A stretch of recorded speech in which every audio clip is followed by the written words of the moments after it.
सब बता दूंगा। करूँगा। ओके, बोलो। क्वेश्चन बोलो इफेक्टिव रेट्स के शुरू से लेके लास्ट तक। नॉमिनल तो गिवन होता है ना। अरे भाई तू क्वेश्चन पूछ, दिमाग कम खाया कर। अभी पढ़ते पढ़ते सब आ जाएगा। 40। एक बुक लाओ। एक बुक दे, तूने वैसे पढ़ना तो होता नहीं। Sorry sorry sorry. कुछ मेरी भी ना आदतें खराब हो गई हैं।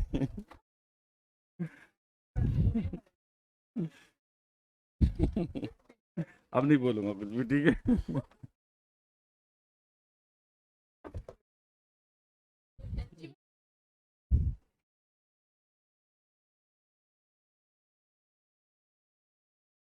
हाँ भाई, कैलकुलेटर रेडी रखे हैं।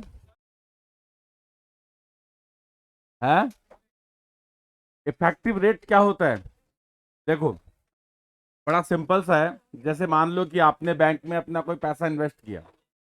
अब बैंक कहता है कि यार मैं आपको 6% के हिसाब से इंटरेस्ट दूंगा और मैं हाफ ईयरली दूंगा।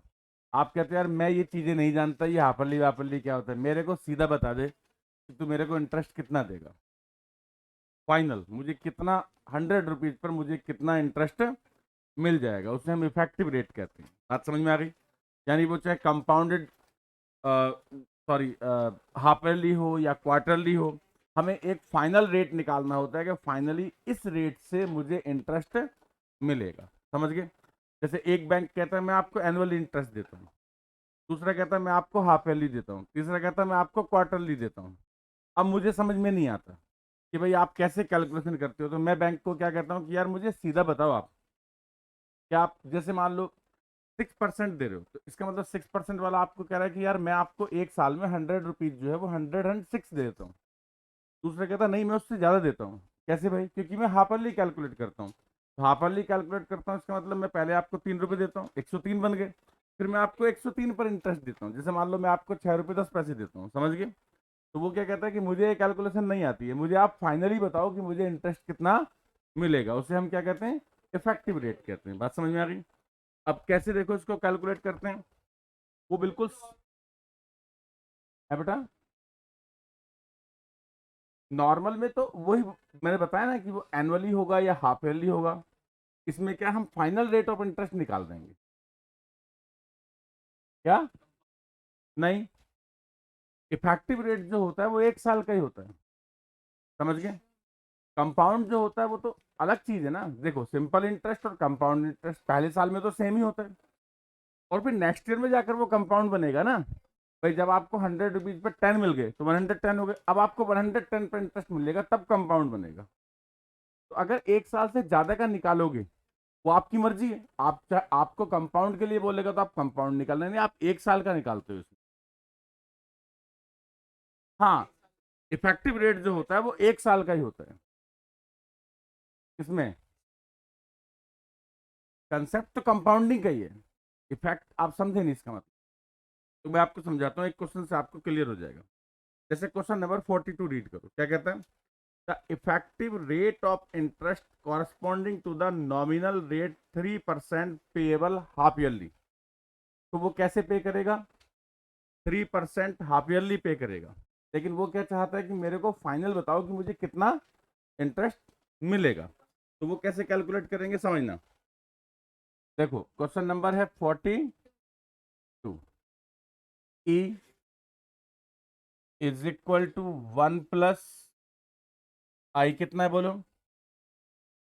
3% हाफ ईयरली है ना, तो 3/200, राइट।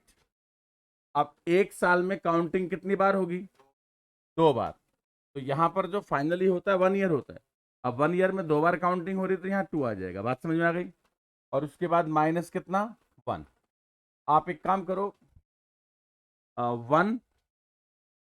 3 को 200 से डिवाइड करो। 1 मिनट, उसमें 1 ऐड करो। 1.01 को 2 बार मल्टीप्लाई करो।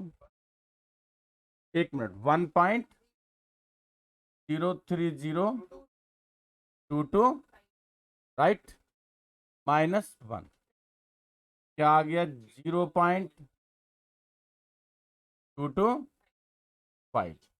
अब ये क्या इफेक्टिव रेट आ गया। रेट का मतलब क्या होता है R%। तो दिस और अगर इसको परसेंट में लिखना है तो 3.022%। अब बोलो क्या मेरी बात समझ में आई आपको? क्या बोला बैंक ने कि जो वो 3% हाफ ईयरली दे रहा था तो फाइनली वो कितना बन जाएगा 1 साल के अंदर 3 रुपए समथिंग। अगर वो इस तरह से करेगा तो ये इफेक्टिव रेट आ गया। फाइनल आप इससे कैलकुलेशन कर सकते हैं 1 सालों की, 2 सालों की, 3 सालों की, अब आपसे जैसे भी कराएगा। बोलो क्लियर होगी बात? ये होता है इफेक्टिव रेट। बिल्कुल सिंपल है, एक ही फार्मूले पे सारे क्वेश्चन है।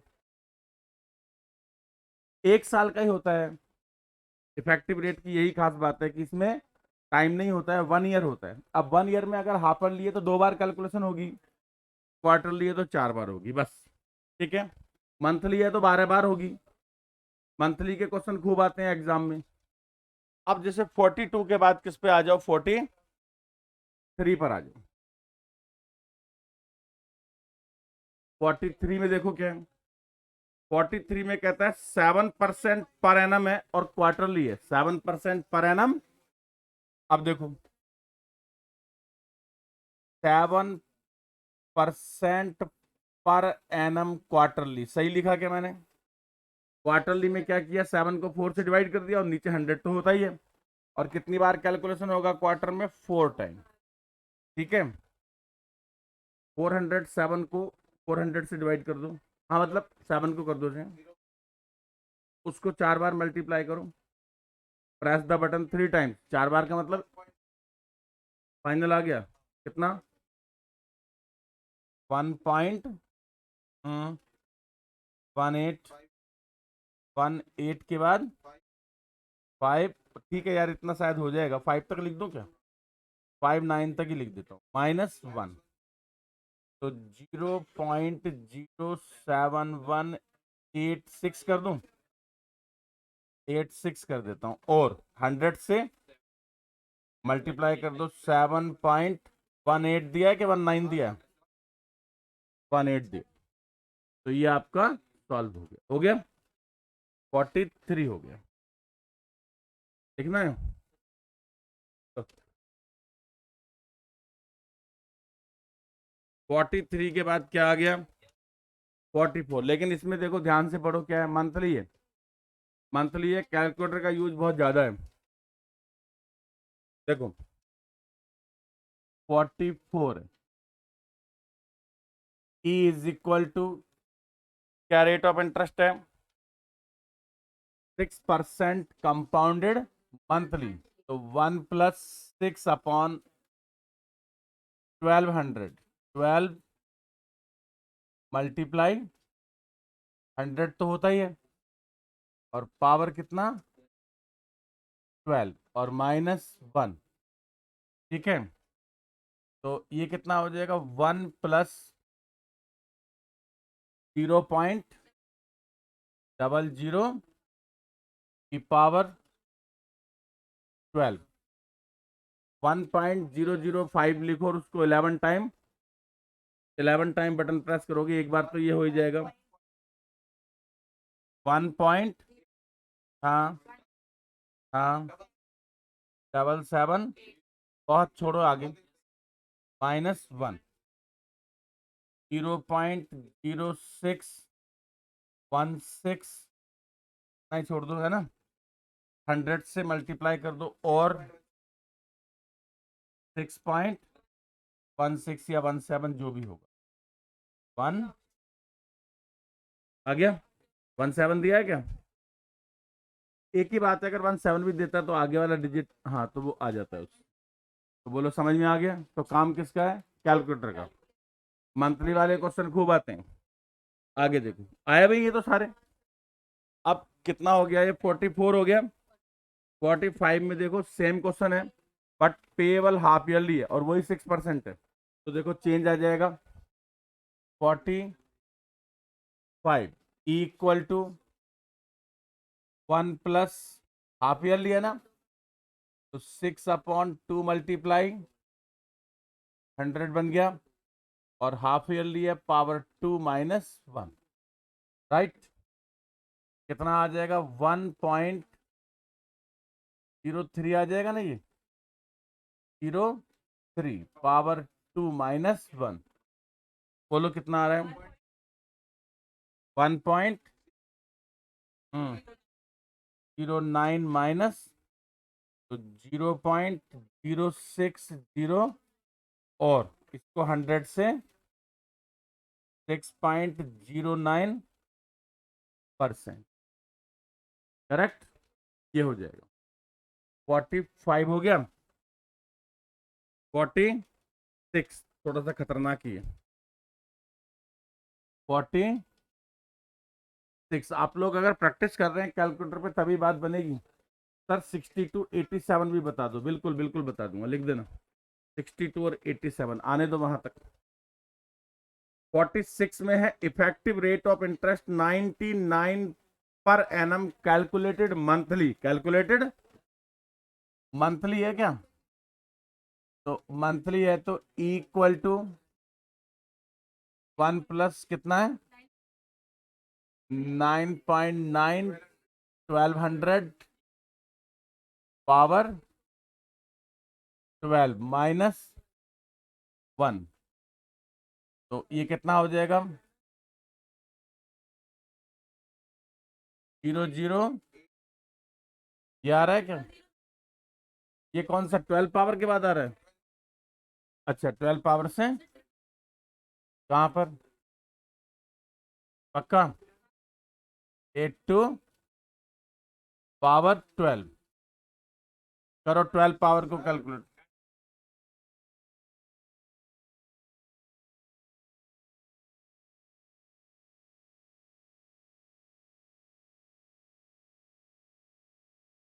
अब सही है 1 पॉइंट, हाँ 36 बस बहुत है यार, -1, तो 0.10 पॉइंट। आंसर चेक करो, आ गया ना?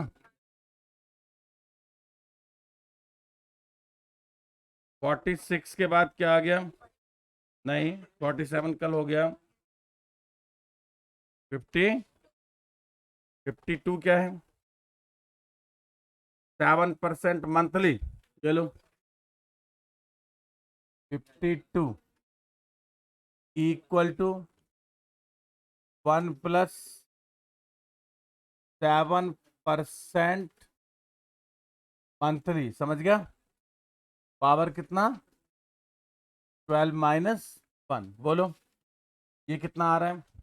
7 को पहले 1200 से डिवाइड करो, 1.005833 अनलिमिटेड 3 है, पावर 12 माइनस, करो इसको मल्टीप्लाई, 1.07228, कितना रहने दो? 0.0722 और 7.22 आ रहा है, 23 आ रहा है। चलो इजी। 52 के बाद बोलो 59 आएगा। बच्चे ने कौन से पूछे थे उसने, वो नंबर आ जाए तो याद रखना है ना। 59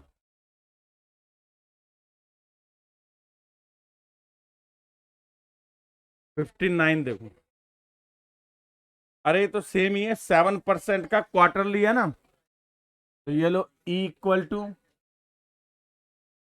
7% का कितना? क्वार्टरली, तो पावर कितना? 4 माइनस, बोलो जरा 1.01 क्या आ रहा है? पावर 4 - 1, बोलो। हाँ 185 हाँ इतने में हो जाएगा 0.071 और 7% फाइनली इतना इंटरेस्ट आपको मिलेगा। क्वार्टर वाटर सब ऐड कर करा करके ये बन जाएगा। सही है। हाँ 1 साल का आ गया। ठीक है ना, उसने उसने कैलकुलेशन क्वार्टरली करी, वो फाइनली इतना आ जाएगा। ठीक है ना। नेक्स्ट कितना हो गया 59 के बाद 60 60। कोई बात नहीं, पूछा है ना उधर, बता देता हूँ। सर 54 का आंसर गलत दिया है। 54 का चेक कर लेंगे अभी, अभी चेक कर लेंगे 54 को। पहले 62 कर लेते हैं। कहता the value of furniture depreciates by 10% year if the present value of the furniture is an office is this, है ना। Calculate the value of furniture 3 years एगो, 3 साल पहले उसकी वैल्यू जो थी वो कितनी थी। देखो फार्मूला क्या होता है, ए इक्वल टू पी 1 में डेप्रिसिएशन है ना, तो 1 - पावर n, है ना। 3 साल पहले कितनी थी, मतलब प्रिंसिपल पूछ रहे हैं। अब तो डेप्रिसिएट हो गई ना, अब डेप्रिसिएट होकर कितनी हो गई 21870, 21870 कितने परसेंट, 10% का मतलब 1 - 0.1, कितने साल हो गए 3, तो ये हो गया 0.9 की पावर 3 और 2170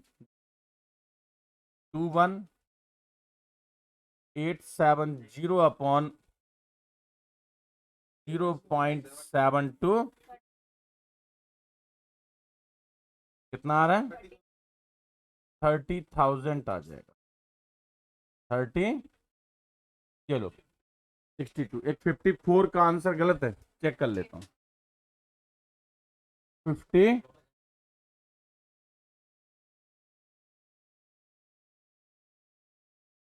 देखो 54 के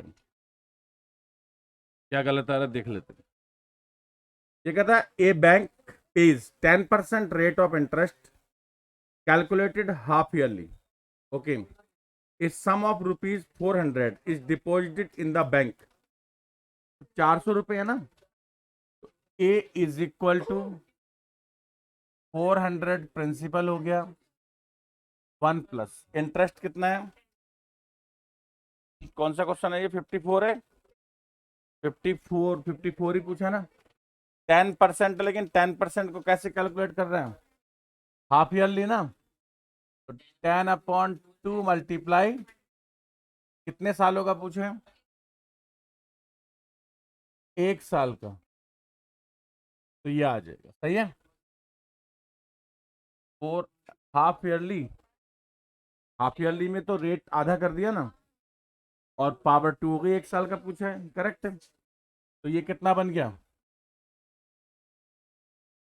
1.0, 1.05 को 1.05 से करो, 1.400 से मल्टीप्लाई करो, पीछे आंसर क्या दिया, और तो मिस्टेक है, कोई बात नहीं, ये ठीक है। हाँ हाँ कोई बात नहीं, हो गया। अब बोलो कितने नंबर क्वेश्चन पर आ जाए, 64। सुनना ध्यान से, बहुत मस्त बात है, बहुत छोटा सा क्वेश्चन है। देखो 64 में इफेक्टिव रेट इसने एक्चुअली कैलकुलेट कैसे किया आप समझो। ये कहता है यार आपका जो फॉर्मूला होता है वो क्या होता है, इक्वल टू पी, यही होता है 1 + ये अमाउंट का फार्मूला होता है। और बोले जब हम अमाउंट में से प्रिंसिपल को माइनस करते हैं, अमाउंट में से किसको माइनस करते हैं, तो P 1 + I⁻n माइनस P, और P जब हम कॉमन लेते हैं तो क्या आ जाता है +I⁻n - 1, यही फार्मूला है। इफेक्टिव रेट का। अब इफेक्टिव रेट क्या होता है इसमें से, हियर ई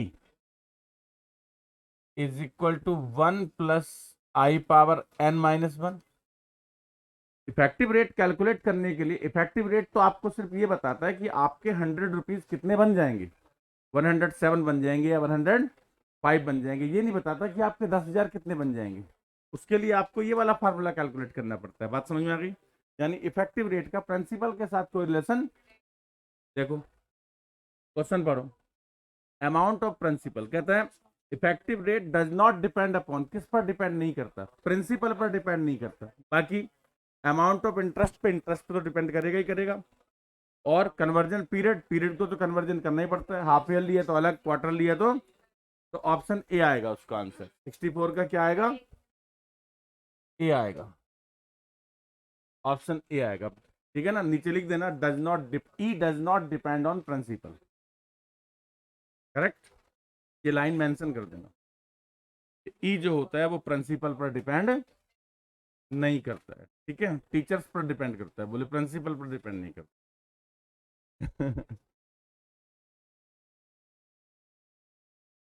64 के बाद बोलो। अब देखो सुनो, जैसे 66 है तो 66 इसने कंफ्यूज करने के लिए दिया आपको। क्वेश्चन रीड करो, 10,000 का कोई रोल ही नहीं है, क्योंकि अभी आपको ये बात पता लगी है, तो उसमें आपका कोई मतलब ही नहीं है 10,000 से। कहता पेएबल हाफ ईयरली है, पेएबल कैसा है, 1 प्लस 5/2 मल्टीप्लाई 100, और हाफ ईयरली का मतलब 2 बार कैलकुलेशन आपको करनी है। बोलो जरा कितना बना,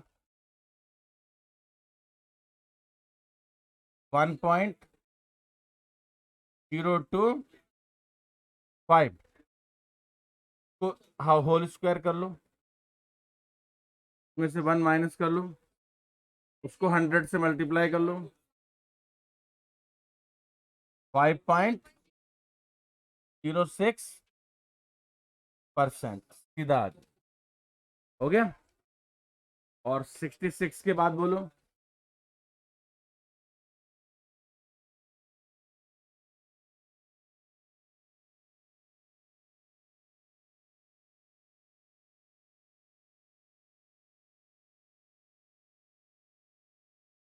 हो गया।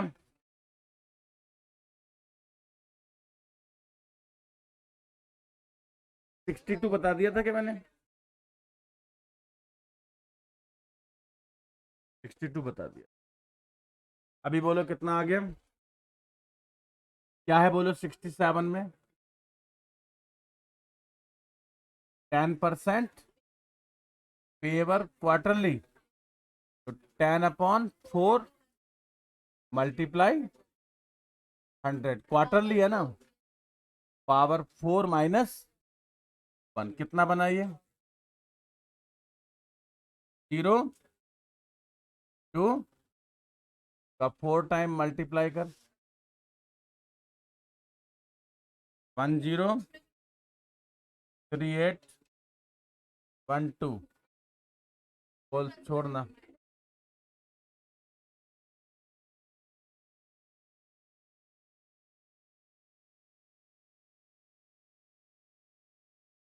टेन पॉइंट, क्या आंसर है, इजी है ना ये कैलकुलेट करना।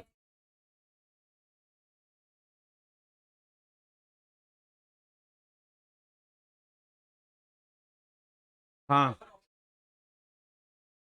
लेकिन अगर सारे ऑप्शन 10% से बड़े हो, हाँ, इस पर्टिकुलर क्वेश्चन में आंसर आ जाएगा, सही है, लॉजिक काम कर जाएगा।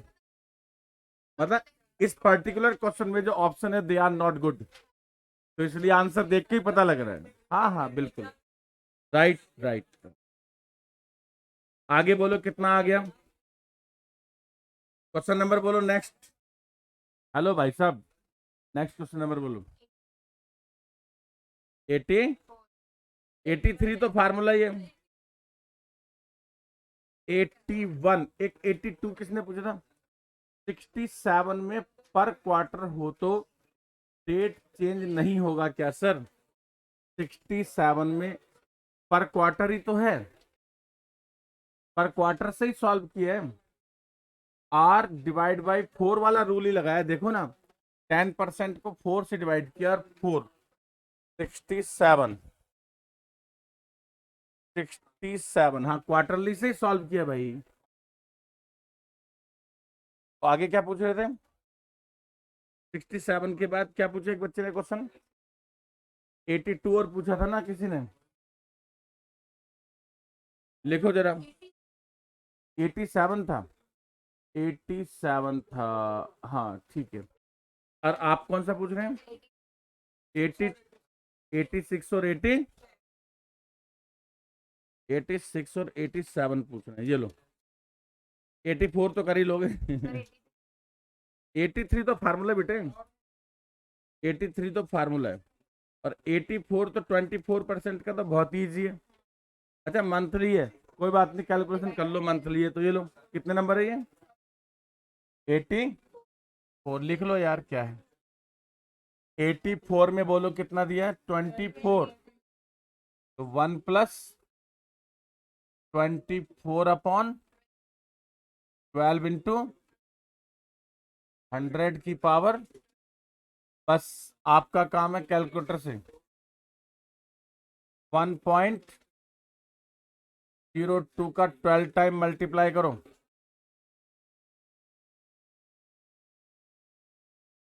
1.26, बस 82 तक ही लिखूंगा मैं, -1, 0.2682, 26.82 हो गया ना। Calculator is the best, mobile भी नहीं कर रहा कैलकुलेशन अच्छे से, कैलकुलेटर पे हो जाएगा। 84 के बाद 86 पे आ जाओ।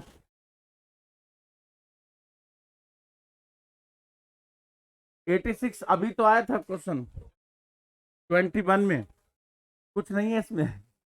देखो ये क्या कहता है कि ग्रोथ कितनी है, इन्फ्लेशन कितना है, तो ये गिरावट हो गई ना, ये ग्रोथ है और ये गिरावट है, तो फाइनल कितना बचा?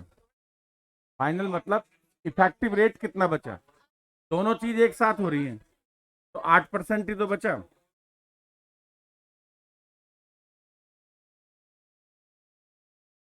हाँ, आप समझे नहीं। नॉमिनल रेट ऑफ ग्रोथ कितना है और इन्फ्लेशन कितना है, तो फिर गिरावट, सॉरी जो ग्रोथ है वो एक्चुअल में कितनी है? 17 माइनस 9 इक्वल टू 8% है। समझ में आ गया? यानी जो इफेक्टिव ग्रोथ है,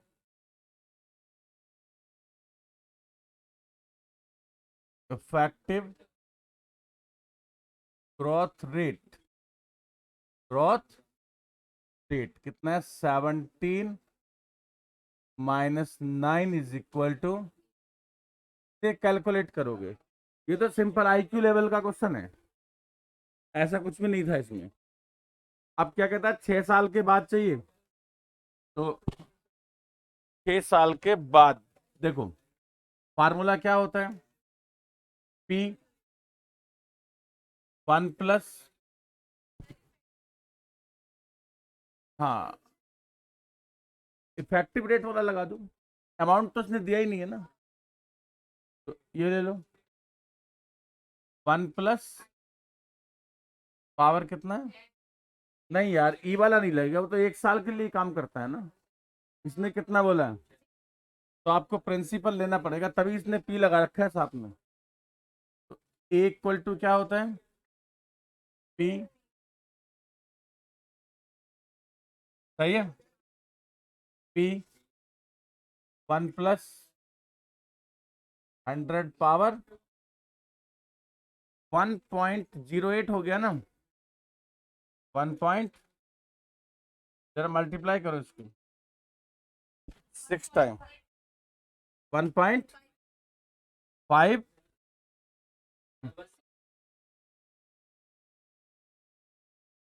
सही है। इसने कितने डिजिट तक लिखा है? यहाँ तक ना, 1.58 और साथ में आंसर आ गया होगा। हो गया 86।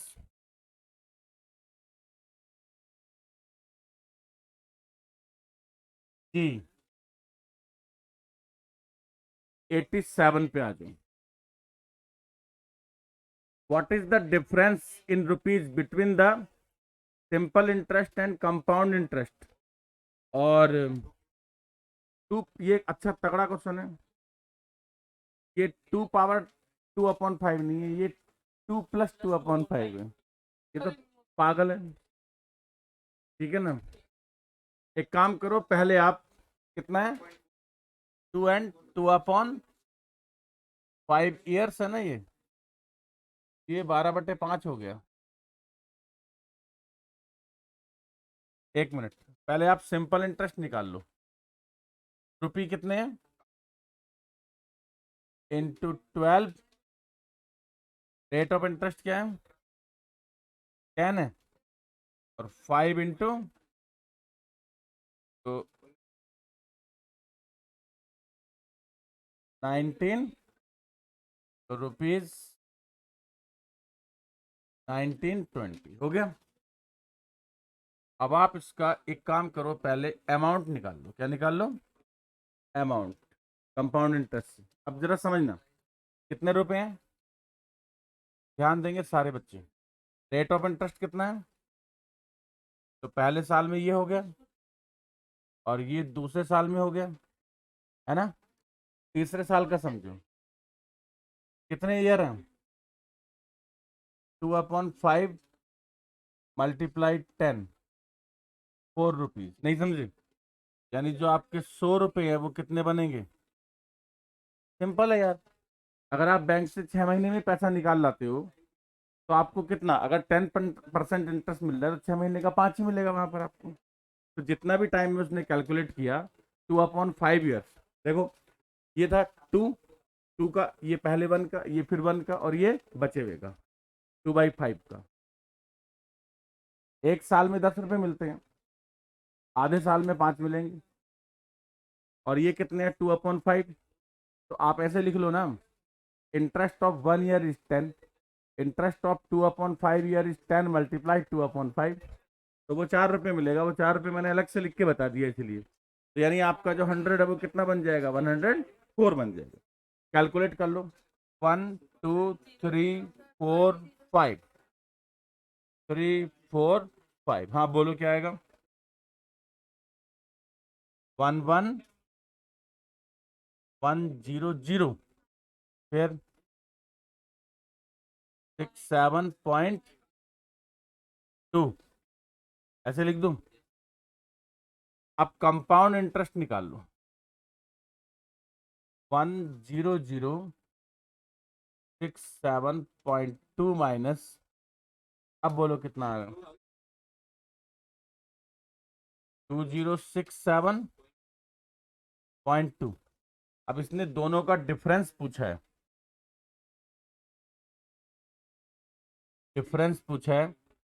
तो 2067.2 से आप 1920 को, अब बोलो कितना आया? 14.2।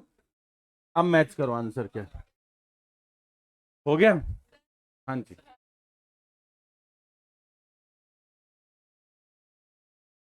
सिंपल, परसेंटेज नहीं है वो इंटरेस्ट है कि आपको 100 रुपये पर 10 रुपये मिलते हैं एक साल में। तो आधे साल में कितने मिलेंगे? 5 रुपये। और जितना भी टाइम है, आधे साल का मतलब हाफ मल्टीप्लाई 10 करोगे, है ना। और क्वार्टर में कितने मिलेंगे? 1/4 मल्टीप्लाई 10। वो जितना भी टाइम है 2/5 जो है, उसमें भी कितना मिलेगा? 2/5 मल्टीप्लाई 10। क्या मेरी बात समझ में आई? अभी ठीक है। तो ये हो गया आपका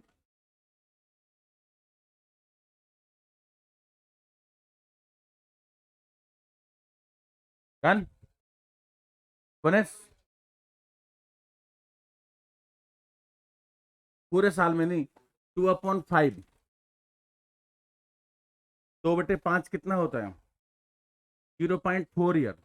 एक साल पूरा नहीं हुआ, ये कुछ मंथ और कुछ दिन बनेंगे।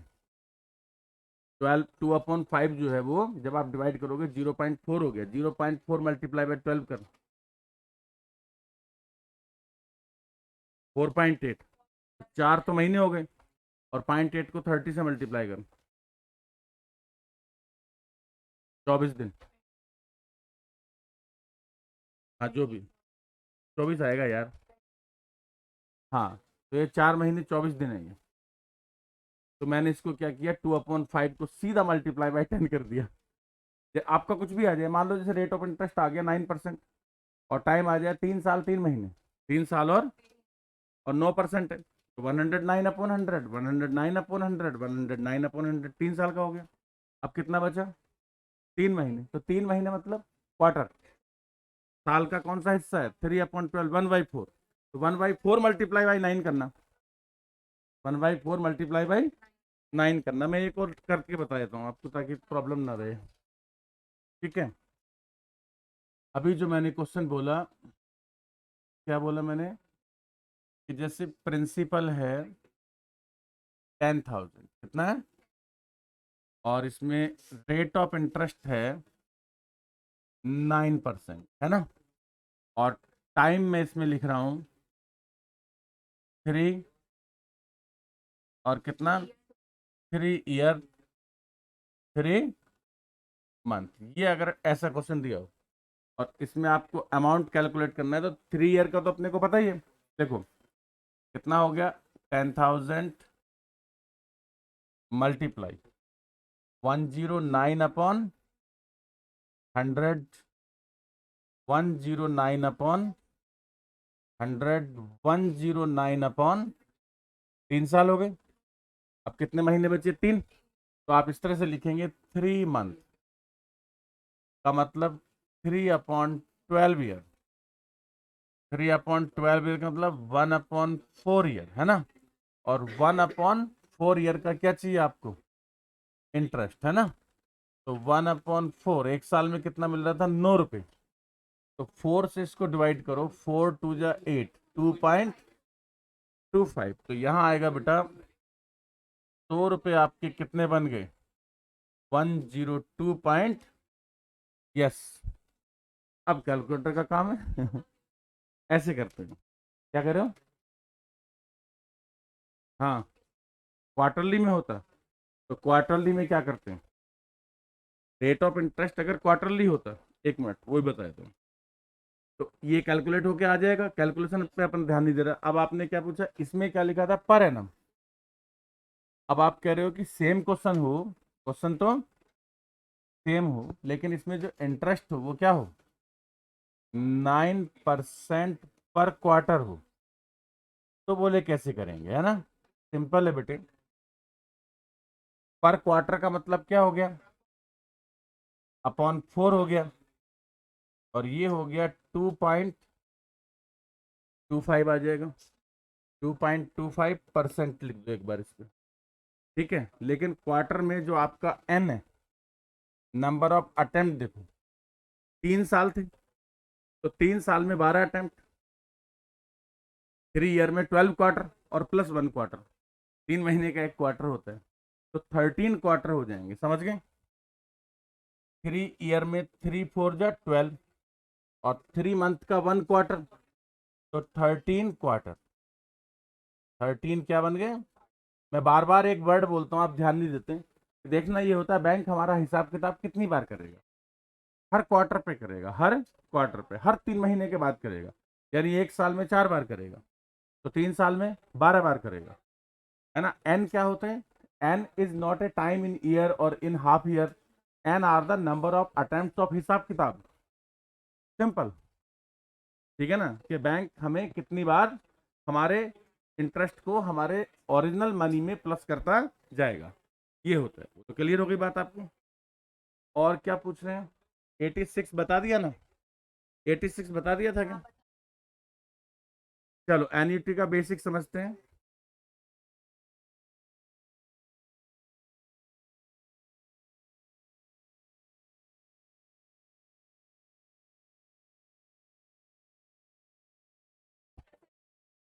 क्या? अगर तेरे से सपोज कर कि सेम ही क्वेश्चन हो, 9% पर एनम और 17 दिन का ब्याज, 17 दिन का कंपाउंड इंटरेस्ट पूछ ले, तो क्या करेगी 17 डेज का? है? 1 मिनट।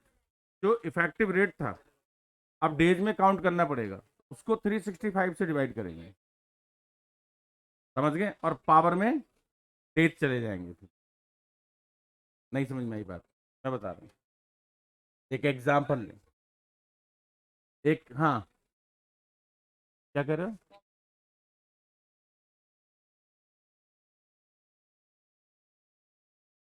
3 ईयर, तो क्या करता है? हाँ, 4/12 करता है। 4/12 कितना आ गया? 1/3 आ गया। 1/3 को 9 से मल्टीप्लाई करता, 3 रुपये मिलते हैं। ऐसे है। नहीं, ये सही है चीज, इसमें पूछना ये ठीक ही है। ये जैसे इसने लास्ट ईयर क्वेश्चन दिया था, ये 2/5 दिया था, इसमें से कई, हाँ, तो ये चीज पता होनी चाहिए कि अगर डेज में भी पूछेगा तब भी हमें कोई प्रॉब्लम नहीं है। कैलकुलेटर हमारे पास है। 1/4 इंटू, कहाँ पर किया? ये ये मैंने बताया कि आपको एक साल में 9 रुपये मिल रहे थे, करेक्ट है? अब क्या हुआ कि 3 साल, 3 ईयर और 3 मंथ, सही है? तो 3 मंथ क्या हो गया? 3 मंथ को पहले ईयर में कन्वर्ट किया। अब एक साल में कितने रुपए मिलते हैं? 9 रुपए। तो 1/4 ईयर में कितना मिलेगा? 1/4 मल्टीप्लाई 9। भाई आपको पैसा कितना रखना था बैंक में? 4 साल। लेकिन आप बोले भाई मैं तो 3 महीने बाद ही निकालूंगा, 3 साल और 3 महीने बाद अब आपको जरूरत पड़ गई, आप तो निकाल लिए पहले ही। तो बैंक आपको पूरे साल का इंटरेस्ट थोड़ी देगा, जितने दिन आपने बैंक में पैसा रखा उतने दिन का ही देगा। तो 3 साल का तो दे दिया, और जो बचा हुआ टाइम था वो कितना था? 3 मंथ।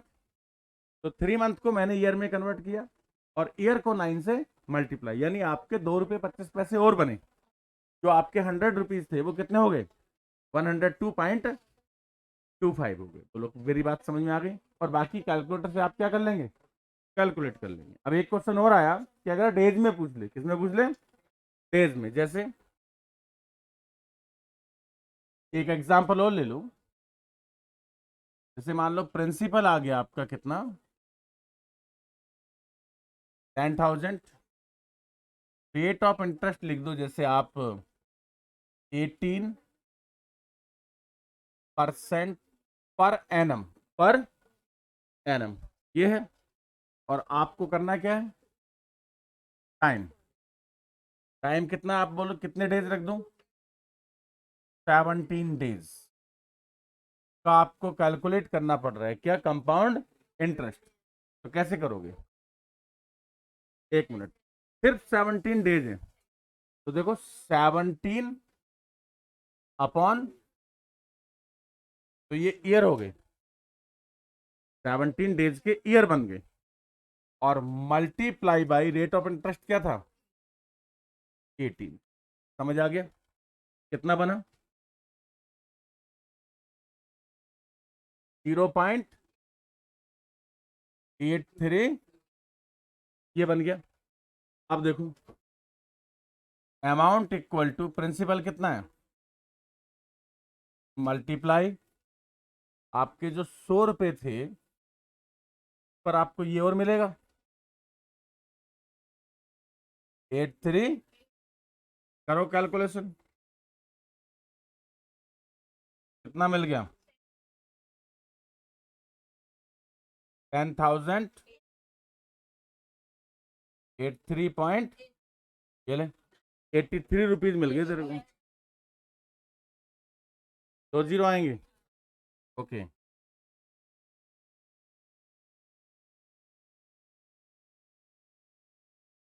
सही है। तब भी तेरे को कितने रुपए मिल गए? 83 रुपये मिल, कितने दिन के? 17 दिन के। अगर आप पूरे साल रखते तो कितने मिलते हैं? 1,000 रुपये। 10,000 था, 18% था ना, तो 1,800 रुपये मिल जाते, ठीक है ना? ऐसे आप कैलकुलेट कर लें, कोई दिक्कत नहीं है। अब जैसे मान लो आपसे क्वेश्चन पूछ ले कि 1 साल और 17 दिन, भाई जैसे ये कैलकुलेट कर दिया, कितना पूछ ले? 1 ईयर और कितना 17 डेज का, तो भी कोई प्रॉब्लम नहीं है। ये देख 10,000 तो था ही, तो 1 ईयर का 118, ये तो हो गया पहले साल का 1 ईयर का, और फिर 17 डेज और 17 डेज का तो ये था ही, तो 100.838 बोलो हो जाएगा कैलकुलेट, तो आराम से हो जाएगा, कोई दिक्कत नहीं आएगी, चाहे दिनों में भी दिया हो उससे कोई फर्क नहीं पड़ता है। 5 महीने और, हाँ तो क्या हो गया, डेज निकाल ले 5 महीने और 17 दिन के,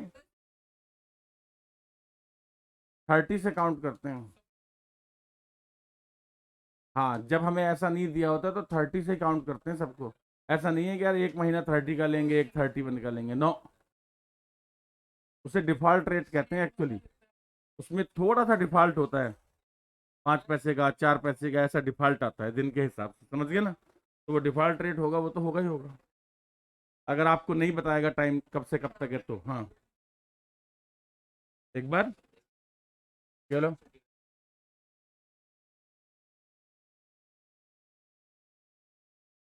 3 ईयर और, तो क्या हो गया, चले 3 ईयर और 5, ये है, नहीं रेट क्या है, रेट, अच्छा इसके क्वार्टर कैसे बनाओगे, तो क्वार्टर बना लो, 3 ईयर के कितने हो गए 12, तो 12 तो ये बन गए, और 1 मिनट, और क्वार्टर 3 महीने का होता है ना, 12 और 1 13, कितने महीने बचे, 2 महीने का हाफ क्वार्टर हो गया, क्वार्टर 3 महीने का होता है ना, सॉरी 2/3,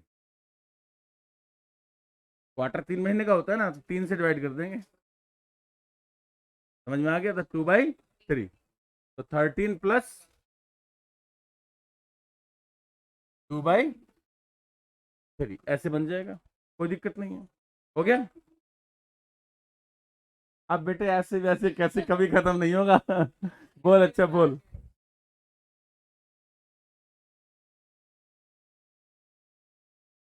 3 ईयर तो, वो तो उसका क्वेश्चन ही अलग था ना, उसने उसने सिर्फ ये पूछा था कि हम इसको क्वार्टर में कैसे कन्वर्ट करेंगे, बस,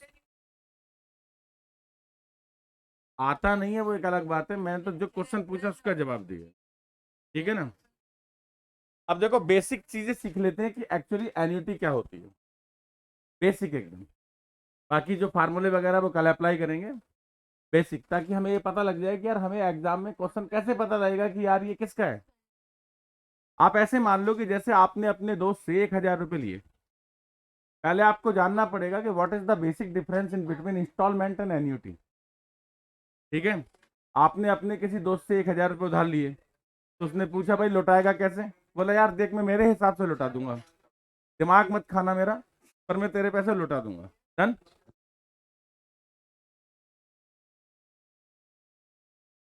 तो मैं तेरे पैसे क्या करूंगा, लौटा दूंगा, तो आज आपके पास 50 रुपए थे, आपने 50 दे दिए, 10 दिन के बाद 100 आ गए, 100 दे दिए, फिर 200 आ गया, 200 दे दिया, ऐसे करते करते जिस दिन 1,000 रुपये पूरे हो गए, बोले भाई हो गए, इसी डेट को मैंने ये तेरे को दिया था, ओके, इसे इंस्टॉलमेंट कहते हैं, इसे क्या कहते हैं, इंस्टॉलमेंट कहते हैं, कि जैसे भी आपके पास थे आपने उसको पैसे आप देते गए, डन।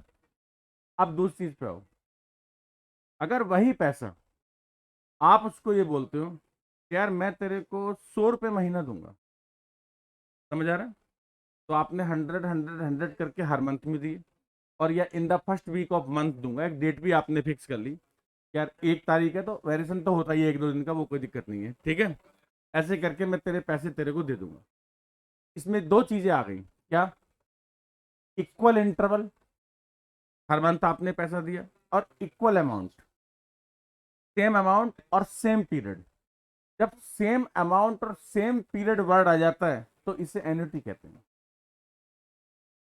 हाँ वही है, यानी इसका मतलब जब आप क्वेश्चन को रीड करें और आपको ये फील हो जाए कि इसमें जो गैप है पीरियड्स का वो सेम है, और जो अमाउंट है वो भी क्या है, सेम है, उसे हम क्या कहते हैं, एन्युटी कहते हैं। जो ईएमआई है वो एन्युटी है एक्चुअली। अब होता क्या है कि जैसे आपने बैंक से लोन लिया, बोले भाई मेरे को बैंक से 40 लाख रुपए लोन चाहिए, मुझे फ्लैट परचेज करना है। आपने बैंक से लोन ले लिया, 20 साल की आपकी चुकाने की बात हो गई, और 20 साल के अंदर 20 मल्टीप्लाई 12 240 मंथ हो गए। तो अब आपने बैंक को कहा कि देखो यार, ऐसे नहीं है कि मैं आप कभी ज्यादा मांगो कभी कम मांगो, मैं सेम अमाउंट और सेम पीरियड में आपको पैसे दूंगा। तो बैंक कैसे कैलकुलेट करेगा? बैंक पहले ही कैलकुलेट कर लेगा कि यार मेरे 20 साल के बाद में इस पर कितने पैसे इसने मुझे देने होंगे, फ्यूचर वैल्यू कितनी बनेगी उनकी। समझ में आ गया? और वो सारा इंटरेस्ट वगैरह कैलकुलेट कर करा करके उसको 240 से डिवाइड कर देगा कि इस तरह से आप मुझे देते रहिएगा। इसलिए वो क्या होता है, अमाउंट क्या हो जाता है, सेम हो जाता है। अब आप जानते हो इसमें बैंक को बहुत बड़ा फायदा होता है। बैंक को बहुत बड़ा फायदा होता है। कैसे होता है भाई? है, वो तो फ्यूचर वैल्यू उसने पहली सारी कैलकुलेट कर ली, जितना उसने लेना था वो सब उसने ले लिया, बस वो आपको डिस्ट्रीब्यूट कर दिया। अब आप उसको क्या करोगे, खाते रहो। इंटरेस्ट उसने 20 साल का जोड़ दिया। कितने साल का इंटरेस्ट जोड़ दिया? 20 साल का इंटरेस्ट जोड़ दिया और आपको कैलकुलेट करके दे दिया। अब जो पैसा आपने पहले साल में दिया, इंटरेस्ट तो वो उस पर लगना ही नहीं चाहिए था। अगर आप अकॉर्डिंग टू रूल चलते, एक आपने जो आप देते जा रहे हो वो तो पैसा कम होता जा रहा है ना। समझ में आ रही है बात? चलो खैर, मैं मेरे ओरिजिनल कंसेप्ट पे आता हूँ। मैं क्या बता रहा था आपको, एन्युटी। एन्युटी के अंदर क्या होता है, दो चीजें होती हैं। क्या होता है, सेम इंटरवल यानी सेम टाइम पीरियड, और सेम अमाउंट, तो उसे हम क्या कहते हैं, एन्युटी कहते हैं। अब एन्युटी जो हमारे सिलेबस में है वो दो टाइप की है। एक तो है रेगुलर एन्युटी, ठीक है ना, और एक है इमीडिएट एन्युटी। अब रेगुलर क्या होती है और इमीडिएट क्या होती है? सिंपल है बहुत ही। रेगुलर का मतलब क्या है कि मैं ये बोलता हूँ आपको कि यार मैंने जो आपसे 1,000 रुपये उधार लिए थे, मैं हर महीने के लास्ट डेट को आपको 100 100 रुपये देता जाऊंगा। तो ये रेगुलर है। तो मैं क्या करता हूँ, मंथ जब खत्म होता है 30 या 31st को, तो मैं 100 रुपये उसको दे देता हूँ। तो ये क्या हो गया, रेगुलर एन्यूटी, या इसे हम क्या बोलते हैं, ऑर्डिनरी एन्यूटी। हाँ, रेगुलर बोलते हैं या फिर क्या बोलते हैं, ऑर्डिनरी। और इसको हम कब पे करते हैं, at the end of month या at the end of year. वो तो डिपेंड करता है ना कि आप कैसे देने का वादा कर चुके हो। भाई आप क्वार्टरली दे रहे हो, आप हाफ ईयरली दे रहे हो। अब आपने कोई इंश्योरेंस लिया, तो इंश्योरेंस में तो एनुअल प्रीमियम आता है। आपने लोन लिया, मंथली आता है इंस्टॉलमेंट उसका। रेंट पे करते हो, हाँ रेंट पे करते हो ना, तो रेंट पे करने का मतलब आप समझना, आपने किसी को बोला कि यार मुझे आपका मकान चाहिए, ठीक है, डन हो गई, बात हो गई, 10,000 रुपये रेंट आपका तय हो गया। अब ओनर क्या बोलता है, मैं मंथ के शुरू में लूंगा पैसे। 1 साल के तय होने का मतलब 1,20,000 रुपये एक तरह से आपने उससे कर्जा ले लिया। 1,20,000 रुपये आपने उसको देने, बात खत्म। आप उसकी चीज यूज कर रहे हो तो पैसे ही तो हो गए वो। क्या आप उसके पैसे ले रहे हो या उसकी प्रॉपर्टी यूज कर रहे हो, एक ही बात है। प्रॉपर्टी वेल्थ से ही तो बनी है। तो अब वो आपसे पैसे कब मांगता है, in the beginning of month.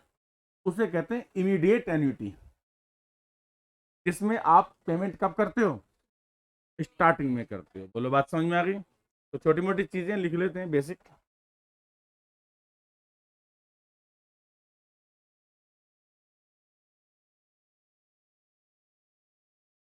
Annuity, ठीक है, कितने टाइप की होती है? क्या होता है एन्युटी के अंदर, जो मेन चीज बताई मैंने, same time period and same payable amount, जो आप पे कर रहे हो, ठीक है ना।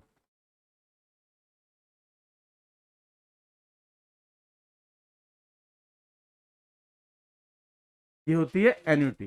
कितने टाइप का होता है?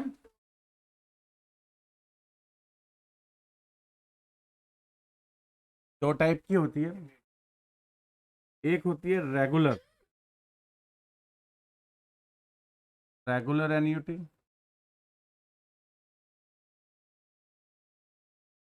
एक होता है इमीडिएट।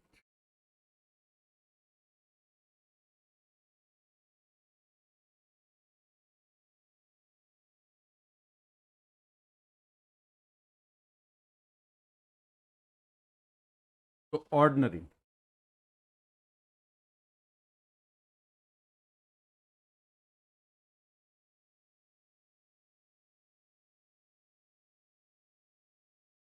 ठीक है, इसमें कब देना होता है पेमेंट?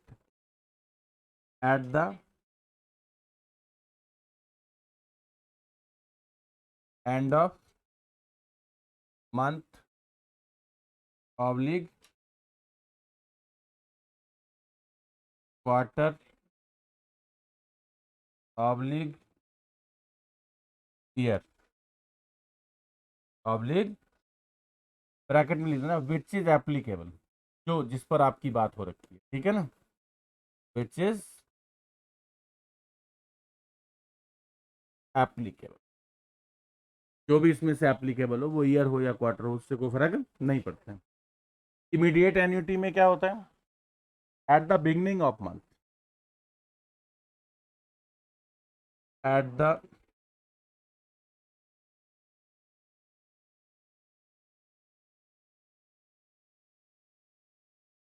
बिगनिंग ऑफ मंथ, ठीक है। बाकी विच इज एप्लीकेबल वो जैसे भी आपका तय हुआ है, 3 3 महीने में, 4 4 महीने में, जिस तरह से भी हुआ है, ठीक है, राइट। हम्म,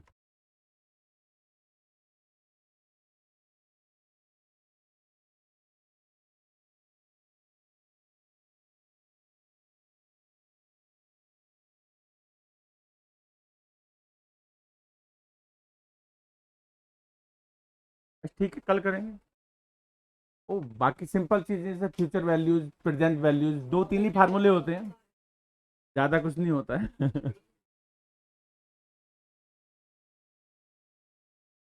एक्चुअली मैंने क्या वो ऑनलाइन में टॉपिक अपडेट नहीं करा रखा ना एनईटी, मैंने सोचा इतना ही चलेगा, आज आज कर जल्दी हो गया खत्म। बैठो आप आराम से। हैं? हाँ, कर लो, कोई दिक्कत नहीं। हैं? हाँ,